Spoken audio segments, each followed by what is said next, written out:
As an introvert, I would rather do self-checkout, but just yesterday I decided at Sprouts, the grocery store, to go through the line because I saw someone I know and I've formed a relationship with, even though I didn't feel like it.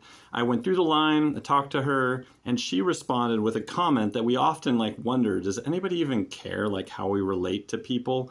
And she said, why are you always seem so happy or joyful, and what is it about you? And I was able to share briefly about God and how Jesus had changed my life. And I also was real with her. I told her, if you talk to my wife, I'm not always like this.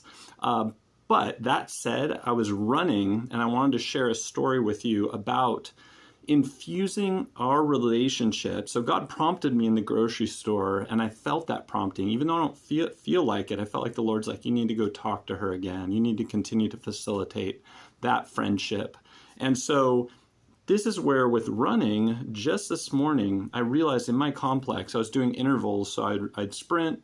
Well, sprinting now at 50 years old, whatever that is, and then walk. And it was during the runs that I could praise God, obviously. And also during the walks, I was passing people and I was able to say hello. And I felt like the Lord was reminding me to be thankful. And then also he was prompting me, hey, make sure you're reaching out. You just don't know where things are going to go and how it impacts people, and that it rises things above the current state of this broken world, and people begin to recognize Jesus through that. So this is the interaction that I wanted to encourage you with. A lot of times during Time Alone with God, I talk about the 3 foundational pieces, which are still part of what I'm talking about.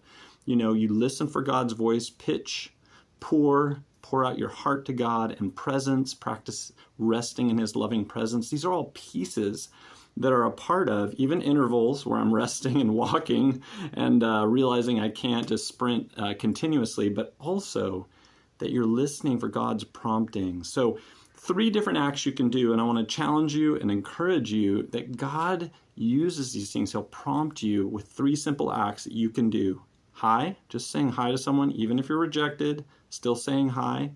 And then smiling, just, giving someone a smile.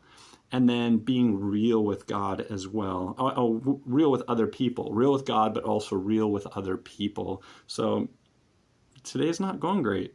I'm not feeling good, but I'm trusting God and Jesus. So all of them can be a witness in simple ways, and watch what God does with it. So pray over it. See what God does. At least one of those things today I encourage you to do. And remember, God's relating with you through that process. It's not just an act, but it's a relationship with him and working through with others.